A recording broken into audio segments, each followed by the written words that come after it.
तो जय हिंद बच्चों, उम्मीद करते हैं कि आप सब बिल्कुल अच्छे होंगे। दोस्तों आज की इस वीडियो से आप लोग अपने मैट्रिक के एग्जाम में 10th क्लास के एग्जाम में 2 नंबर फिक्स कर लोगे। 2 मिनट की वीडियो से 2 से 3 मिनट का वीडियो होगा और आप लोग का 2 नंबर फिक्स हो जाएगा मैट्रिक के एग्जाम में आप। लेकिन अगर आप 8th क्लास में हो, 7th क्लास में हो, 8th क्लास में हो, 9th क्लास में हो, तो भी आप इस वीडियो को देखिए, क्योंकि ये चीज़ आप लोगों को सीखने को मिल जाएगा यहाँ से। फिर आने वाले क्लास में आप लोगों को बहुत ज़्यादा हेल्प होगा। लेकिन आप घर के कोई पेरेंट्स देख रहे हैं तो अपने बच्चे को बुलाइए, जो आपका 6th 7th 8th क्लास में 9th क्लास में बच्चा पढ़ता हो, तो उसको बुला के इस वीडियो को दिखा दीजिए। इस क्वेश्चन में बहुत ज़्यादा बच्चे फंसते हैं, लेकिन 2 मिनट की वीडियो से वो बहुत कुछ सीख के जाएंगे यहाँ से।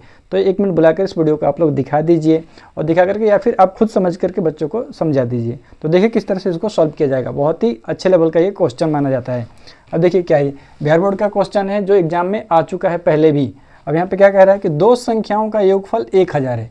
2 संख्याओं का योगफल 1000 है तथा उनके वर्गों का अंतर 2,56,000 है। क्वेश्चन को समझेंगे। संख्याएं ज्ञात कीजिए। कोई भी 2 संख्या होगा जिसका योगफल जोड़ने पर 1000 हो जा रहा है, ठीक है। और फिर कह रहे हैं उनके वर्गों का अंतर 2,56,000 हो रहा है। देखिए किस तरह से इसको सॉल्व करेंगे। बहुत ही आसान तरीके से सब कुछ सॉल्व करके दिखाया जाएगा। एक बार बनाने के बाद में खुद से बच्चे बना लेंगे। देखिए किस तरह से इसको सॉल्व करेंगे। तो अब हम यहाँ पे मानते हैं, पहले हमें मालूम ही नहीं कि कौन सा संख्या है, तो हम मान लेते हैं, मानते हैं कि माना बड़ा संख्या। क्या मानेंगे? बड़ी, मानेंगे कि बड़ी संख्या। माना बड़ी संख्या बराबर x मान ले कि x हमारा बड़ी संख्या है, ठीक है। और मानेंगे तथा छोटी संख्या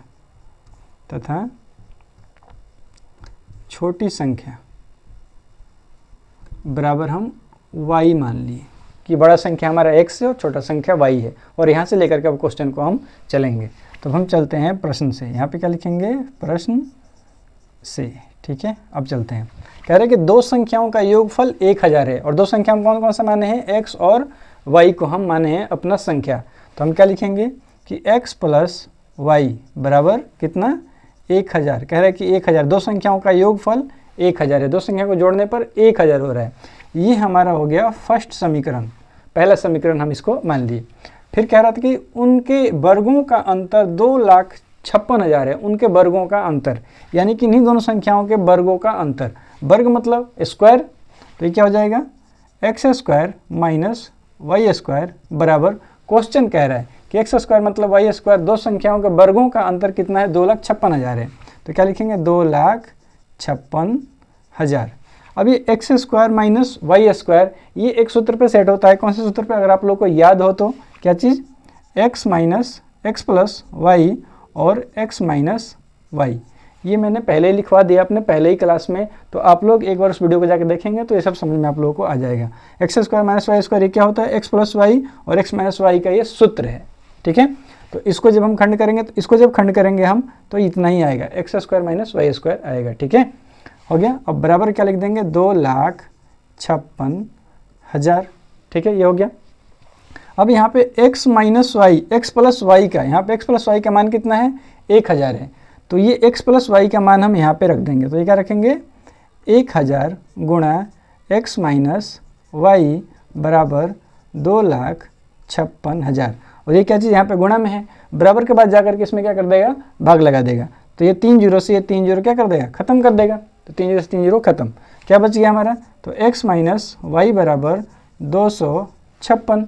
ये हो गया हमारा सेकंड समीकरण। क्या हो गया? ये हो गया हमारा सेकंड समीकरण। अच्छे से समझते हुए चलिए सभी क्वेश्चनों को। x माइनस वाई हो गया, ये फर्स्ट समीकरण है, और ये हो गया हमारा x माइनस वाई, ये क्या हो गया हमारा? सेकंड समीकरण। अब हम चलते हैं समीकरण 1 तथा 2 से। समीकरण 1 तथा 2 से दोनों समीकरणों को लेकर चलेंगे। तो पहला समीकरण हमारा क्या है? x प्लस वाई बराबर 1000, ये क्या है हमारा? फर्स्ट समीकरण है। और सेकंड समीकरण हमारा क्या है? x माइनस वाई बराबर 256। तो x माइनस वाई बराबर 256, ये क्या है हमारा? ये है हमारा सेकंड समीकरण। दोनों समीकरणों से चलेंगे तो ये प्लस वाई और माइनस वाई, ये क्या हो जाएगा?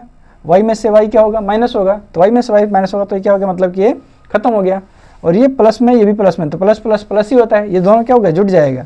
तो ये हो जाएगा 2x बराबर 1000 में 256 जोड़ेंगे तो 1256 हो जाता है। तो ये क्या हो जाएगा?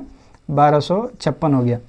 अभी एक्स का जब मान निकालेंगे हम, तो यहाँ पे गुणा में है, बराबर का जाके इसमें भाग लगाएगा तो ये क्या हो जाएगा, कट जाएगा। जैसे कि एक्स बराबर 1256/2, 2 से इसको ये कटा देगा, तो कटाएगा तो 2 6 12, फिर 2 दूनी के 4, और यहाँ पे 1 बचा है, फिर 2 8 16, ये भी खत्म। कितना हो गया एक्स का मान, यहाँ पे लिख देता हूँ अब आगे चल के। तो ये क्या हो गया, एक्स बराबर कितना हो गया हमारा 628, 628। अब यहाँ पे x का मान निकल गया, यानी कि हमारा बड़ा संख्या निकल गया। जो बड़ा संख्या x का मान हम क्या माने थे, बड़ा संख्या क्या माने थे, बड़ा संख्या माने थे हम x, और x का मान हमारा निकल गया, यानी कि बड़ा संख्या नहीं, बड़ा संख्या कौन सा है 628। एक संख्या मिल गया। अब दूसरा संख्या हमें प्राप्त करना है।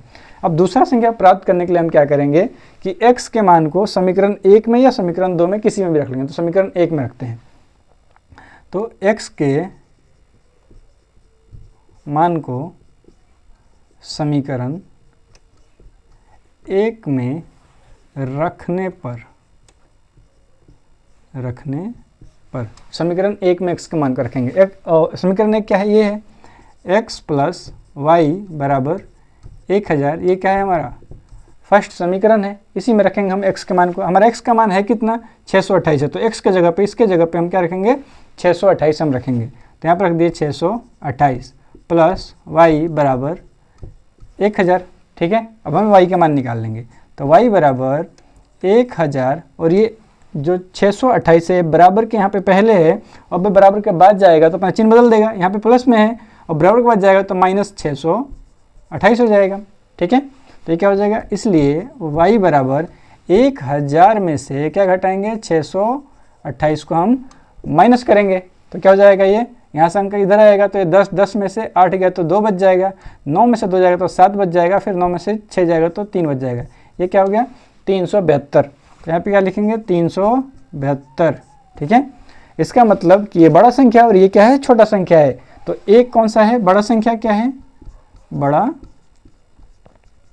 संख्या बराबर x का मान ये है, तो कितना हो जाएगा 628, और छोटा संख्या का मान कितना है 300, y का मान कितना है 372। तो क्या लिखेंगे 372, और ये दोनों हमारा क्या है आंसर है। तो इस तरह से क्वेश्चन को सॉल्व किया जाएगा। थोड़ा समझाने में जो टाइम लगा वो टाइम लगा है, बाकी अगर आप लोग इसी क्वेश्चन को दोबारा बनाओगे तो मुश्किल से लगेगा आप लोग को 1 मिनट 1.5 मिनट खूब से खूब लगेगा, आप इस क्वेश्चन को सॉल्व कर लोगे। समझ में अगर आ गया है और क्वेश्चन अच्छा लगा है, क्वेश्चन का लेवल अच्छा लगा है, तो वीडियो को लाइक कर दीजिए, हमारे चैनल को सब्सक्राइब करके रख लीजिए, क्योंकि ऐसे ऐसे क्वेश्चन हम लेकर के आते रहते हैं जिससे मात्र 2 मिनट में आप अपना मैथ तो अच्छा कर पाते हैं, अपने एग्जाम की तैयारी भी बहुत अच्छा करते हैं आप लोग। तो वीडियो को लाइक कर दीजिए, चैनल को सब्सक्राइब कर लीजिए। फिर अगले वीडियो में मिलेंगे आप लोगों को एक ऐसे ही अच्छे क्वेश्चन के साथ में। तब तक के लिए धन्यवाद, जय हिंद।